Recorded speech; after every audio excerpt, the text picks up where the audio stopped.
আসসালামু আলাইকুম ওয়া রাহমাতুল্লাহি ওয়া বারাকাতুহু। ইন্নাল হামদালিল্লাহ নাহমাদুহু ওয়া নাস্তাঈনুহু মান ইয়াহদিহিল্লাহু ফালা মুদিল্লা লাহু ওয়া মান ইউদ্লিল ফালা হাদিয়া লাহু ওয়া আশহাদু আন লা ইলাহা ইল্লাল্লাহু ওয়াহদাহু লা শারীকা লাহু ওয়া আশহাদু আন্না মুহাম্মাদান আবদুহু ওয়া রাসূলুহু।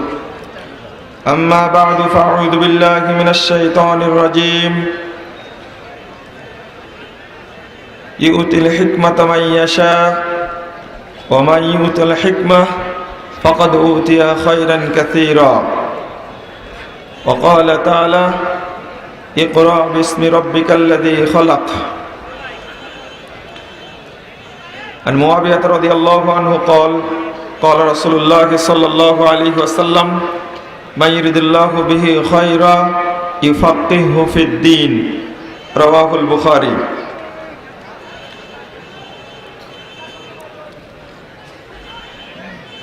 বাউশাহী জাতিপাড়া দারুল হুদা ইসলামী কমপ্লেক্স কর্তৃক আয়োজিত ইসলামী মহাসম্মেলনের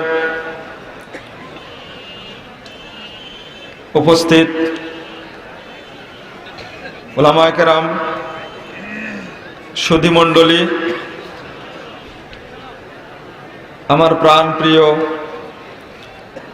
ভ্রাতৃমণ্ডলী, ছাত্র ও যুবক ভাইয়েরা, পর্দার আড়ালের মা ও বোনেরা, আল্লাহ রাব্বুল আলামিনের প্রশংসা এবং মুহাম্মদ সাল্লাল্লাহু আলাইহি ওয়াসাল্লামের উপর দরুদ পাঠের পর আপনাদের সকলকে আন্তরিক অভিনন্দন জানাচ্ছি। আল্লাহর কাছে দোয়া করছি আল্লাহ যেন আমাদের এই সম্মেলনকে কবুল করে নেন, আমিন। আলহামদুলিল্লাহ, আমি আপনাদের দাবির আলেকায় মাত্র কয়েকটি কথা বলে আমি আপনাদের কাঙ্ক্ষিত বক্তা ব্রাদার রাহুলকে সামনে উপস্থাপন করব ইনশাআল্লাহ। প্রথমত, আপনারা এ বিশাল সম্মেলনে বিভিন্ন স্থান থেকে এসে কষ্ট স্বীকার করে নানান সমস্যায় পড়ার পরেও এখন পর্যন্ত আছেন, এই জন্য আপনাদের কৃতজ্ঞতা স্বীকার করছি এবং আমি ক্ষমা চেয়ে নিচ্ছি এই কষ্ট স্বীকার করার জন্য। তবে আল্লাহর কাছে দোয়া করছি আল্লাহ যেন আমাদের আপনাদের সকলকে জান্নাতুল ফেরদাউসের মেহমান হিসাবে কবুল করে নেন, আমিন। দ্বিতীয়ত,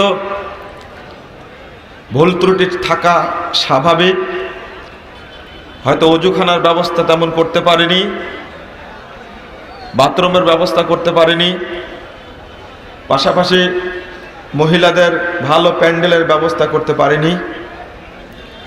আলহামদুলিল্লাহ, এরপরেও ধৈর্য ধারণ করে আছেন, শুকরিয়া আদায় করছি আপনাদের এবং দোয়া করছি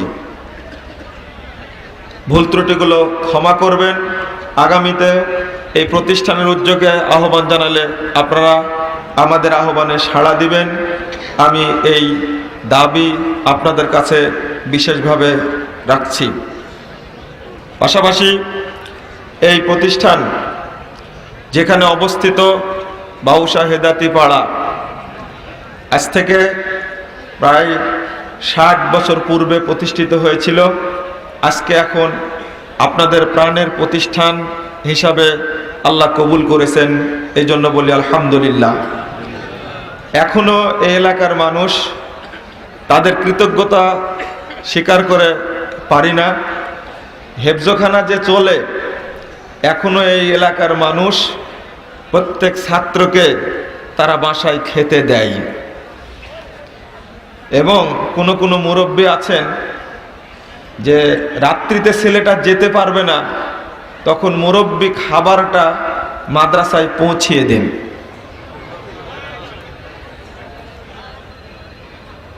তাদের জন্য কি ভাষায় দোয়া করব, আমার সেই ভাষা নাই। এবং 14 সাল থেকে চলছে, আজ পর্যন্ত কেউ অভিযোগটাও করেনি। আলহামদুলিল্লাহ, আগামী দিনের জন্য এলাকাবাসীর এই খেদমত অব্যাহত থাকে, আমি এলাকাবাসীর জন্য অন্তর থেকে দোয়া করছি আল্লাহ তাদের কবুল করুন, আমিন। দ্বিতীয়ত, এই প্রতিষ্ঠান যারা প্রতিষ্ঠা করেছিলেন, আমার আব্বা বেঁচে আছেন, কিন্তু তার সহযোগীরা এক এক করে চলে যাচ্ছেন।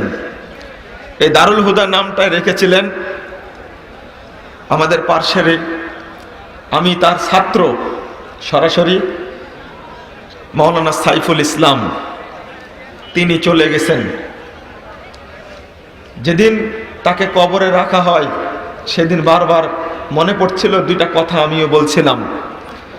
চলে গেছেন আমার নানা আব্দুস সোবাল মোল্লা, এই গতবার চলে গেছেন তারই ভাই কুরবান মোল্লা। কঠোর পরিশ্রম করে তারা এই প্রতিষ্ঠানটা ধরে রেখেছিলেন। আমার বাপ বেঁচে আছেন, কখন তিনি চলে যাবেন আল্লাহ ভালো জানেন। তবে আপনাদের কাছে দোয়া চাই, দোয়া করবেন আল্লাহ যেন হায়াতে তৈয়ব দান করেন, আমিন। আরেকজন বেঁচে আছেন ইমরান আলী মুন্সি, এলাকার সবচেয়ে বয়স্ক মানুষ এখন। তার জন্য দোয়া করি আল্লাহ যেন তাকে জান্নাতুল ফেরদাউসের জন্য কবুল করে নেন। আরো যারা প্রতিষ্ঠানের সাথে সম্পৃক্ত, আমি ওই স্মৃতিচারণটা করছি, এই বিল্ডিংয়ের যখন ভিত শুরু করি আমি সব মুরব্বীকে একত্রিত করেছিলাম। আলহামদুলিল্লাহ, কুদাল ধরতে পারে না, এরপরেও আস্তে করে কুদালটা মারলেন। তাই মুরব্বীগুলো সবাই, আমার মনে হয়েছে আপনারা বলেন যে আমাদের প্রচেষ্টা না, ওই মুরব্বীদের আস্তে করে কুদাল মারার যে বরকত, এই বরকতের বিল্ডিংটা তো বড় হয়েছে আলহামদুলিল্লাহ, এটা আমি বিশ্বাস করি। আমার সাথে হজ করে আসলে মেম্বার সাহেব মঈনুদ্দিন প্রামাণিক, হজ করে আসার পরে তিনিও চলে গেছেন। তো যারা চলে গেছেন তাদের জন্য জান্নাতুল ফেরদাউসে উচ্চ স্থান কামনা করছি, আল্লাহ কবুল করুন, আমিন। যারা বেঁচে আছেন, এই এলাকার প্রত্যেকটা নারী পুরুষ, মা বোনকে এবং চাচা নানা দাদা ভাই যারা আছেন, আমার কথা শুনতে পাচ্ছেন, প্রত্যেকেই মনে করবেন দারুল হুদা ইসলামী কমপ্লেক্স আপনাদের প্রত্যেকের ঘামে পয়সায় গড়া দীর্ঘদিনের পরিশ্রমের ফসল। এটা কারো একক প্রতিষ্ঠান নয়। গতবার আপনাদেরকে বলেছিলাম যে আপনারাও বলেন যে এই প্রতিষ্ঠানটা আমাদের। একটু আজকে আবার বলতে পারবেন আপনারা? বলেন প্রতিষ্ঠানটা কাদের? আমাদের। আলহামদুলিল্লাহ, একটু আবারও বলেন প্রতিষ্ঠানটা আমাদের, এটা কারো ব্যক্তিগত না। দ্বিতীয়টা যেটা বলবো, আল্লাহর শুকরিয়া, আমার আব্বা বেঁচে থাকতেই তিনি প্রথম কোপটা যখন দিয়েছিলেন তখন বলেছিলেন যে আল্লাহ তুমি এই প্রতিষ্ঠানে বুখারী মুসলিমের দার্স দেওয়ার ব্যবস্থা করে দাও। আলহামদুলিল্লাহ, গত জানুয়ারি 13 তারিখ থেকে দাওরা হাদিসের দার্স শুরু হয়েছে এবং প্রায় 50-এর অধিক এদেশের বিদগ্ধ উলামা কেরাম সে দার্সে উপস্থিত ছিলেন। আলহামদুলিল্লাহ, এখনো চলছে। যেখানে বুখারী মুসলিমের দার্স হয় সেখানে আল্লাহর পক্ষ থেকে বিশেষ রহমত নাজিল হয় এখানে।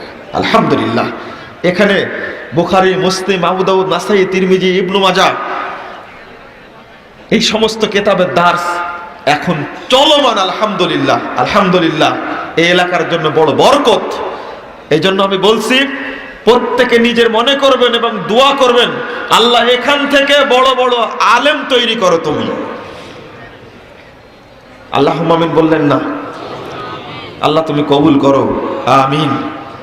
পাশাপাশি একটা কথা না বললেই নয়, সেটা হলো এই প্রতিষ্ঠানের যারা যে সমস্ত ব্যক্তিবর্গ সহযোগিতা করেছেন তাদের কথা ভোলা যায় না। না বলে এই যে পিছনের মসজিদটা তৈরি হয়েছে, মন্ত্রী মহোদয় নিজেই বললেন কোটি কোটি টাকা ব্যয় হয়েছে এখানে। আলহামদুলিল্লাহ, এই কাজটা যাদের মাধ্যমে, যাদের অনুদানে, যাদের সহযোগিতায়, যারা 1 টাকাও সহযোগিতা করেছেন গতবার একটু চেয়েছিলাম আপনাদের কাছে যে সবাই শরীক হন এই দিনই কাজে। এই কথাটা বলাতে একজন মহিলাও তার গলার মালা খুলে মঞ্চে পাঠিয়েছে আমার কাছে। সবচেয়ে যে কথাটা বলার দরকার, আমি সবার কাছে চেয়েছিলাম, কারো কারো কাছে ছিল না। আলহামদুলিল্লাহ এলাকার মানুষ, মহিলারা পরের দিন, তার মধ্যে একটা মহিলা, আমি নাম বলবো না, আমার হাতে 5টা টাকা জমা দিয়ে বলছে যে আমার কাছে কাল ছিল না বাবা, দিতে পারিনি, আজকে দিয়ে গেলাম। নিঃসন্দেহে এটা মহব্বতের বহিঃপ্রকাশ। এত মহব্বত হয়তো আমি মনে করি ওই 5 টাকার কারণে 5 কোটি টাকা বরকত হবে ইনশাআল্লাহ।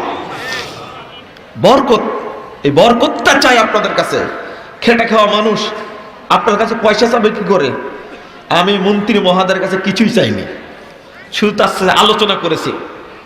কিন্তু আমি মনে করি যে খেটে খাওয়া মানুষের পয়সায় যে বরকত হবে, এই যে বিল্ডিং তৈরি হয়েছে, ইনশাআল্লাহ এখানে আরো এইরকম 20টা বিল্ডিং তৈরি হবে ইনশাআল্লাহ।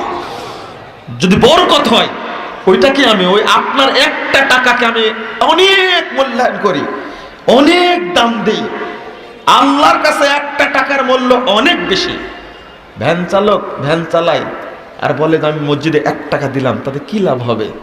না, আল্লাহ রাসূল সাল্লাল্লাহু আলাইহি ওয়াসাল্লাম বলছেন, 1410 নম্বর হাদিস সহিহ বুখারীর মধ্যে এসেছে, মান তাসাদ্দাকা বিআদলি তামরাতিন মিন কাসমিন তাইয়্যিবিন, কেউ যদি 1 টুকরা খেজুর, একটা খেজুর না, 1 টুকরা খেজুর যদি পবিত্র রুজি থেকে দেয়, আল্লাহকে সাদাকা করে, ফাইন্নাল্লাহা ইয়াতাকাব্বালুহা বিয়ামিনিহি, আল্লাহ ওই 1 টুকরা খেজুরকে তার ডান হাত দিয়ে গ্রহণ করে।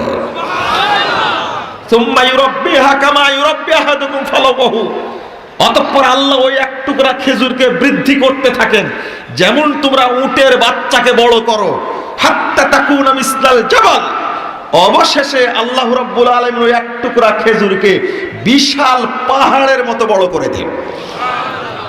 তারপর আল্লাহ রাসূল বলছেন আও আযামা মিন, পাহাড়ের চেয়েও বড় করে দেন। আমি মনে করি ধনী লোকের টাকার গলদ থাকতে পারে, কিন্তু রিকশাওয়ালার টাকার কোনো গলদ নাই। সারা দিন রিকশা চালানোর পরে 1 টাকা দিলে ওইটা ঘাম ঝরানো হালাল টাকা, ওখানে বরকত হবেই, আলহামদুলিল্লাহ হবেই বরকত। ওই 1 টাকা দিলে আরেকজন 5 লাখ টাকা দিবে, আরেকজন 1 কোটি টাকা দিবে, আল্লাহ বরকত নাজিল করবেন। কাল কিয়ামতের মাঠে একজন লোক কামলা আমাকে জিজ্ঞেস করছে যে আপনি যে বক্তব্য দিলেন কিয়ামতের মাঠে ছায়া করবে, তা আমার এই 8 আনা পয়সা 1 টাকা দান করলে সেখানে তো ছায়া হবে কতটুকু? এত বড় সূর্য 1 টাকা কি সেই তাপ রোধ করতে পারবে? কার প্রশ্ন? একজন কামলার প্রশ্ন। আমি বললাম এই 1 টাকার 1 টাকা থাকবে না, এটা বিশাল পাহাড়ের মতো বড় হয়ে যাবে। বাস্তবিক। অতএব যারা অল্প আয় করেন তারা মনে করবেন না আমার অল্প আয়ে কোনো বরকত হবে না, অবশ্যই বরকত হবে, ইনশাআল্লাহ বরকত হবে। অতএব আপনারা যারা উপস্থিত তাদেরকে আমি বলবো যে এই প্রতিষ্ঠানের জন্য আপনারা অন্তর খুলে সহযোগিতা করবেন, যেন এই প্রতিষ্ঠানের পরিকল্পনা যেটা সেটা সহজে বাস্তবায়ন করা যায়। আগামী দিনে ইনশাআল্লাহ প্রায় 5 বিঘা জমির উপরে ইনশাআল্লাহ চাচ্ছি আগামী জুলাই মাস থেকে নতুন বিল্ডিংয়ে নতুন করে মহিলা মাদ্রাসা শুরু হবে ইনশাআল্লাহ। আপনারা অনেকের বাচ্চা দিতে পারছেন না, মেয়েদেরকে দিতে পারছেন না, যেন দোয়া করবেন আগামী জানুয়ারির আসার আগেই যেন আমরা কাজগুলো করতে পারি, এবং জানুয়ারি থেকে মেয়েদের পৃথক ক্যাম্পাসে সেখানে যেন আমরা কাজটা শুরু করতে পারি। আপনারা শুধু দোয়া করবেন, দোয়া করলে ইনশাআল্লাহ হয়ে যাবে, ইনশাআল্লাহ আশা পোষণ করে হয়ে যাবে ইনশাআল্লাহ। দ্বিতীয়ত, মসজিদের কাজটা এখনো বাকি আছে। পাশাপাশি এখন ছাত্র সংখ্যা অনুযায়ী আমাদের এটা 5 তলা ভিত দেওয়া আছে, একটানা 18টা রুম আছে, 2টা সিঁড়ি আছে, মাঝখানে বাথরুম, 2 সাইডে আবার বাথরুম, প্রায় একই সাথে 24টা রুম আছে হিসাবে। আলহামদুলিল্লাহ, যদি আর 3 তলাটা 5 তলার ভিত আছে, 5 তলা পর্যন্ত যদি করতে পারে, আমাদের এখানে ছাত্র রাখার জন্য ইনশাল্লাহ অসুবিধা হবে না ইনশাল্লাহ।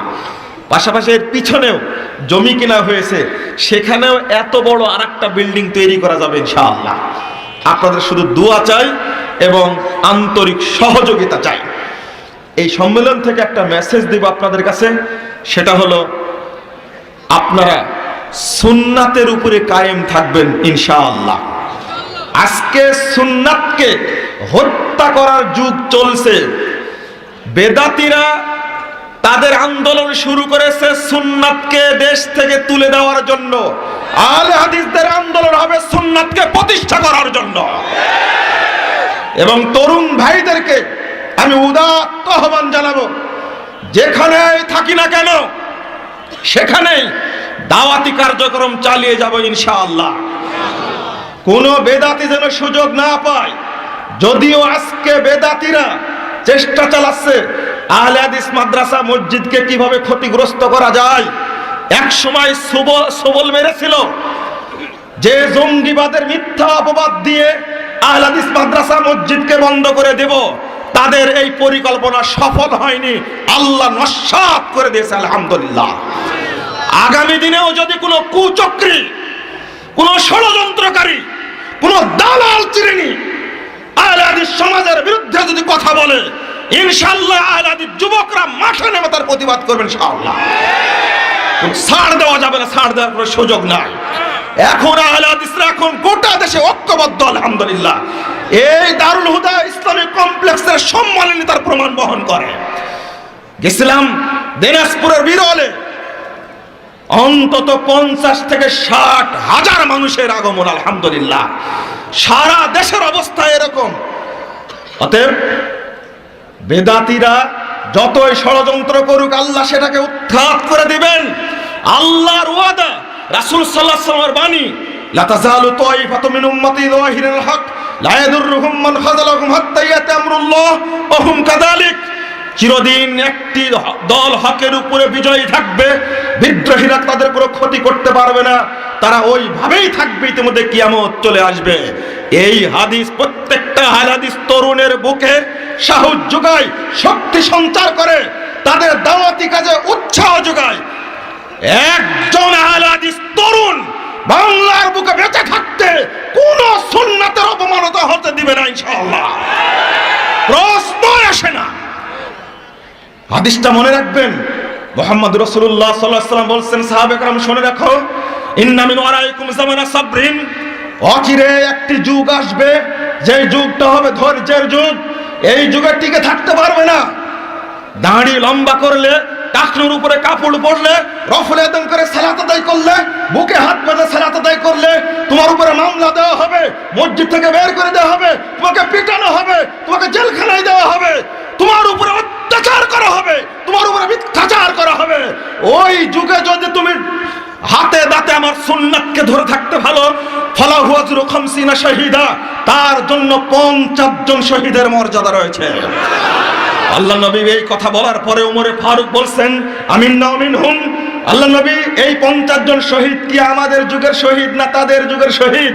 আল্লাহ নবী ওমরকে ধমক দিয়ে বলছে, লাবাল মিনকুম, আরে ওমর না না, তোমাদের যুগে শহীদ হওয়া, বদর উহুদ খন্দকে শহীদ হওয়া 50 জন শহীদের মর্যাদা ওই ব্যক্তি লাভ করবে আলহামদুলিল্লাহ। অবশ্যই সুন্নাত মেনে জান্নাতে যেতে চায়, কখনোই সুন্নাতের সাথে মুনাফিকদের জাহান্নামে যেতে চায় না। সুন্নাতের জন্য যদি ফাঁসির কাস্তে ঝুলতে হয় 1000 বার ঝুলতে রাজি হয়েছে, সুন্নাতকে ছাড়তে রাজি নয়। পরিষ্কার মেসেজ আহলে হাদিসদের পক্ষ থেকে, সোজা কথা। তোমরা আজকে জোরে আমিন বলার কারণে, রফলে আদান করার কারণে, বুকের উপরে হাত বাঁধে সালাত আদায় করার কারণে আহলে হাদিস তরুণদের উপরে নির্যাতন করছো, জেএমবি বলে, জঙ্গি বলে অভিযোগ দিচ্ছ। তোমার জানা উচিত এই সমস্ত ন্যাংটাপুনা, এই সমস্ত কুলাঙ্গারপুনা শিখলে কোথায় থেকে? তোমরা মুজাফফরের নামে জেএমবির অভিযোগ দাও। কোন আহলে হাদিস আলেম, কোন আহলে হাদিস তরুণ আলহামদুলিল্লাহ যারা আহলে হাদিস, তারা কখনো জঙ্গিবাদের সাথে সম্পৃক্ত থাকতে পারে না। আলহামদুলিল্লাহ মুজাফফর বিন মুহসিনের লেখা বই ভ্রান্তির বেড়া দিলে একামুদ্দিন, যার 85 পৃষ্ঠায় লেখা আছে জঙ্গিবাদের বিরুদ্ধে। তুমি আমার নামে কিভাবে কুলাঙ্গারের মতো থানায় জঙ্গিবাদের অভিযোগ দাও? তোমাকে তওবা করা উচিত। পিস টিভি বন্ধ করে দিয়েছে তাদেরই চক্রান্তে, ষড়যন্ত্রের কারণে। আজকে ডাক্তার জাকির নায়েকের পিস টিভির কারণে সারা পৃথিবীতে লক্ষ লক্ষ মুসলিম, ইহুদি, খ্রিস্টান, হিন্দু ইসলাম গ্রহণ করছিল আলহামদুলিল্লাহ। টুপিওয়ালা, এক শ্রেণীর দাড়িওয়ালা, সুন্নাতের শত্রু, আল্লাহর শত্রু, নবীর শত্রু, কুরআনের শত্রু, হাদিসের শত্রু, টুপি মাথায় দিয়ে দাড়ি রেখে যে বলে দিল পিস টিভি বন্ধ করে দাও, বন্ধ হয়ে গেল। কিন্তু আমার প্রশ্ন অন্য জায়গায়। স্টার জালসার মাধ্যমে সারা দেশটা আজকে ধর্ষণের রাজ্য বনে গেছে। ও টুপিওয়ালা, তুমি স্টার জালসার বিরুদ্ধে কথা বললে না কেন? তুমি জি টিভির বিরুদ্ধে কথা বললে না কেন? তুমি জি বাংলার বিরুদ্ধে কথা বললে না কেন? কিরণ মানের বিরুদ্ধে কথা বললে না কেন? 14 ফেব্রুয়ারি লজ্জা দিবসের বিরুদ্ধে কথা বললে না কেন? পহেলা বৈশাখের নষ্ট দিবসের বিরুদ্ধে কথা বললে না কেন? সুন্দরী প্রতিযোগিতার বিরুদ্ধে কথা বললে না কেন? তুমি পিস টিভির বিরুদ্ধে কথা বললে কেন? তোমার লজ্জা হওয়া উচিত। তুমি আলেম নামের কলঙ্ক এই দেশে। তুমি কুরআনের শত্রু, তুমি হাদিসের শত্রু, তুমি নবীর শত্রু। তুমি বলো জাকির নায়েক ইহুদি খ্রিস্টানদের দালাল? তুমি এত বড় মিথ্যুক, তুমি ইবলিস শয়তানের চেয়েও খারাপ। কারণ জাকির নায়েকের বক্তব্যে একজন মুসলমান ইহুদি হয়েছে, একজন মুসলমান খ্রিস্টান হয়েছে। জাকির নায়েকের বক্তব্যে লক্ষ লক্ষ ইহুদি খ্রিস্টান ইসলাম গ্রহণ করেছে। ও টুপিওয়ালা, 30 বছর 50 বছর যাবত বক্তব্য দিচ্ছ, তোমার খুতবায় 30 জন বেনামাজি নামাজ পড়াছে গেছে সন্দেহ আছে। জাকির নায়েকের 3 মিনিটের বক্তব্যে লক্ষ লক্ষ বিধর্মী ইসলাম গ্রহণ করেছে। তোমার তো শরম লাগা উচিত, দরকার। তোমার তো হায়া থাকা উচিত। আমাদেরকে মিথ্যুক বলে কথা বলে। জাল হাদিসের কবরে রাসূল সাল্লাল্লাহু আলাইহি ওয়াসাল্লাম সালাত বইটা বের হওয়ার কারণে বেদাতীরা যেভাবে মিথ্যাচার করছে, ওদের আঁতে ঘা লাগছে। জাকির নায়েকের কারণে ওদের পকেট ফাঁকা হয়েছে, মাজার পূজা বন্ধ হচ্ছে, কবর পূজা বন্ধ হচ্ছে, কোটি কোটি টাকার ব্যবসা করেছে, ব্যবসা বন্ধ হয়ে গেছে আলহামদুলিল্লাহ। তোমরা ধোঁকা দিতে সাধারণ মানুষকে। জাল হাদিসের কবর রাসূল সাল্লাল্লাহু আলাইহি ওয়াসাল্লামের সালাত মানুষের হৃদয়ের মধ্যে ঢুকে তাদেরকে রাসূলের সালাত শিক্ষা দিয়েছে আলহামদুলিল্লাহ। আর একটা বের হয়েছে প্রশ্নোত্তর আর কারণ ইসলাম, আরো খেপছে। এই বিশেষ করে মুরব্বীদের জন্য, এই টঙ্গীর মুরব্বীদের জন্য নতুন বের হয়েছে তাবলীগের স্বরূপ আলহামদুলিল্লাহ। এই মুরব্বীদেরকে সুফিবাদী আকীদা থেকে বের করতেই হবে। তরুণ ভাইরা, তোমাদের দায়িত্ব, এটা তোমাদের করতেই হবে। তোমাদের প্রতিজ্ঞাবদ্ধ হতে হবে।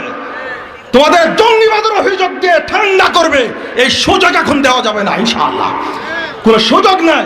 যেদিন তরুণরা জেগেছিল, তরুণরা না জাগা পর্যন্ত, আহলে হাদিস উলামা কেরাম না জাগা পর্যন্ত, আমি বলছি তারা স্টার জালসার দালাল, এজেন্ট। এমনি বললাম, যখন ব্রিটিশ বিরোধী আন্দোলন শুরু হয়েছিল তখন এই মাজার পূজারীরা, কবর পূজারীরা, বেদাতীরা মাজারে বসে কলকি টেনেছে, হুক্কা টেনেছে, ফতোয়া দিয়েছে ইংরেজদের বিরুদ্ধে যুদ্ধ করা যাবে না। কিন্তু আহলে হাদিস উলামা কেরাম, আহলে হাদিসরা ডাইরেক্ট ইংরেজদের বিরুদ্ধে ফতোয়া দিয়েছে এই মর্মে, এদেশের মা বোনের ইজ্জত নষ্ট করছে, এদেশের ধন সম্পদ লুণ্ঠন করছে, এদেশের মানুষকে হত্যা করছে, অতএব ইংরেজদের বিরুদ্ধে জিহাদ করা ফরজ। এই স্পষ্ট ভাষায় ফতোয়া দিয়েছিলেন। তোমরা তো মাজারে বসে কলকি টানছিলে, ইংরেজদের বিরুদ্ধে তোমরা যুদ্ধ করনি। যুদ্ধ করেছে শাহ ইসমাইল শহীদ, যুদ্ধ করেছেন সৈয়দ আহমদ শহীদ, যুদ্ধ করেছেন তিতুমির, যুদ্ধ করেছেন বেলায়েত আলী, যুদ্ধ করেছেন ইনায়েত আলী। আহলে হাদিস উলামা কেরামের রক্তের বিনিময়ে এদেশ স্বাধীন হয়েছে। তোমরা আমাদের জঙ্গি বলে অপবাদ দিয়ে কোন ঠেসা করতে চাও? তোমরা হলো আন্তর্জাতিক বেঈমান। শরম থাকা উচিত, লজ্জা থাকা উচিত। অতএব তরুণ ভাইদেরকে বলবো, যতদিন তরুণরা না জাগছে ততদিন পর্যন্ত ব্রিটিশ বিরোধী আন্দোলন সফল হয়নি, জেগে উঠেনি। বাপ দাদার আন্দোলন করে, আহলে হাদিস উলামা কেরাম আন্দোলন করে ফাঁসির কাজটা ঝুলেছে, রক্ত দিয়েছে, মরেছে, কিন্তু ব্রিটিশদের কাছে আপোষ করেনি। তারা তাড়িয়ে দিয়েছে, 190 বছর পর হলেও তাড়িয়ে দিয়েছে। আলহামদুলিল্লাহ, এখন তরুণরা সজাগ হয়েছে, তাদের প্রতিষ্ঠিত আইন এখনো থেকে গেছে। এই আহলে হাদিস তরুণরা যদি এখন জেগে ওঠে, এই আইন থাকবে না। এই বাংলাদেশে নির্ভেজাল তাওহীদ প্রতিষ্ঠা লাভ করবে ইনশাআল্লাহ। अतः बताने शुआब कबाइल को तोड़ो, रुसूमे खून के सलासिल को तोड़ो, यही दीन मुहकाम ही फतेह बाब के दुनिया में तौहीद হবে হিজাব। কবি বলছেন, যত দলীয় বিভক্তি রয়েছে ভেঙ্গে চুরমার করে দাও, যত রসম রেওয়াজ রয়েছে সবগুলো ভেঙ্গে চৌচির করে দাও। এটাই দিনের নির্দেশ, এই ফতেহ বাব, এখানেই রয়েছে বিজয়ের দরজা, কে দুনিয়া মে তাওহীদ হবে হিজাব। তখনই দেখবে পৃথিবীর বুকে আসমানের নিচে তাওহীদের পতাকা পথ করে উঠতে শুরু করেছে। ডক্টর ইকবাল বলছেন, মাহিয়ত চেবার পায়রি জি জারাস সে শামশির হিন্দি নিহি বার সারাস উম্মেদ ওয়াহিরা সাসনা বাসাত জিকাস ভারিনাস বুনিয়াদে তাওহীদ বাস। ও তরুণ ভাইরা, মনে রাখো, নির্ভেজাল তাওহীদপন্থী তরুণের সামনে ভারতের তীক্ষ্ণ তরবারি কিছুই না। তাওহীদের কারণে দালান কোটা অট্টালিকা সোনা দানা সব কিছুকে তরুণরা বিতরণ করতে পারে, তরুণরা ত্যাগ করতে পারে। আলহামদুলিল্লাহ, তরুণদের মাধ্যমে হয়েছে সংগ্রাম। কাজী নজরুল্লাহ বলে গেছেন, দুর্গম গিরি কান্তার মরুর দস্তুর পারাভার, লঙ্ঘিত হবে রাত্রির নিশে যাত্রীরা হুঁশিয়ার, দলিতেছে তরি ফুলিতেছে জল ভুলিতেছে মাঝি পথ, ছিড়ি আছে পাল কে ধরিবে হাল আছে কার হিম্মত, কে আসো জুয়ান হও আগুয়ান হাকিছে ভবিষ্যৎ, এত মান ভারী নিতে হবে বাড়ি রেতে হবে তরিবার। তরুণদেরই ডেকেছিলেন, জেলখানায় বসে লিখেছেন, পরবর্তী বাস্তবায়িত হয়েছে। আলহামদুলিল্লাহ, অতএব তরুণদেরই এগিয়ে আসতে হবে, বাংলাদেশ সংস্কার হবেই হবে ইনশাআল্লাহ। আর আহলে হাদিসদের মূল টার্গেটই হলো সর্বক্ষেত্রে দ্বীনের সংস্কার সাধন করা। সে ব্যক্তি জীবন হোক, পারিবারিক জীবন হোক, সামাজিক জীবন হোক, রাষ্ট্রীয় জীবন হোক, রাজনৈতিক জীবন হোক, অর্থনৈতিক জীবন হোক, সর্বক্ষেত্রে আল্লাহ এবং রাসূল মুহাম্মদ সাল্লাল্লাহু আলাইহি ওয়াসাল্লামের বিধান মেনে চলবে, এটাই হলো আমাদের মূল দাওয়াত, অন্য কোনো আবেদন নাই। অতএব আপনাদের অনুরোধ করব, সংক্ষেপে আমি দুইটা কথা বলে নিলাম। দাওয়াতি কাজের মাধ্যমেই সমাজ সংস্কার সাধিত হবে ইনশাআল্লাহ। মাসলাকে সুন্নাত পায়ে সালেক চলে যায় ধড়ক, জান্নাতুল ফিরদাউস তক সিধি চলে গিয়ে সড়ক। হে যুবক, হে পথিক, তুমি সুন্নাতের রাস্তা দিয়ে চলতে থাকো, সামনে দেখতে পাবে তোমার জন্য জান্নাতুল ফিরদাউস খোলা রয়েছে।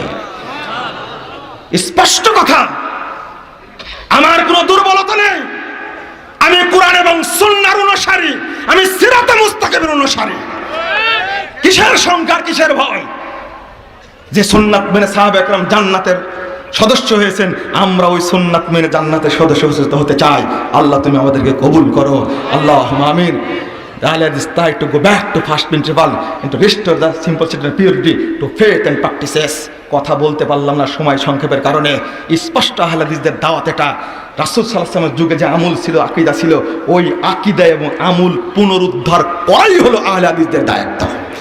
আল্লাহ তুমি কবুল করো, আমিন। শেষে অনুরোধ জানাচ্ছি, আপনারা এই সম্মেলন বাস্তবায়নের জন্য, প্রতিষ্ঠানের জন্য যার যতটুকু সহযোগিতা আপনি সহযোগিতা করবেন, এই আবেদন করছি। মাত্র সময় নেব কয় মিনিট? না, রুমাল ঢোকা দিলে বলে ভালো হতো, তাই না? এই অভ্যাসও নয় আমাদের, আর জানাও নয় আসলে কিভাবে বলবো, আমরাও ভুলে গেছি।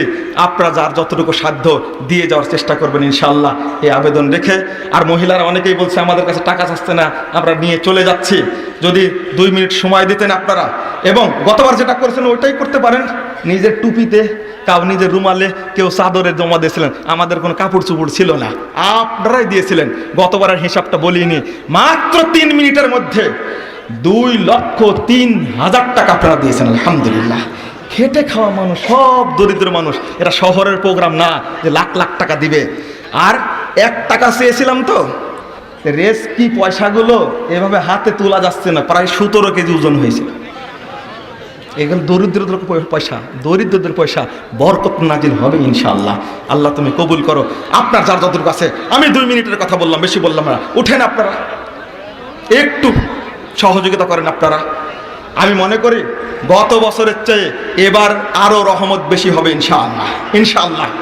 জাযাকুমুল্লাহ খাইরান।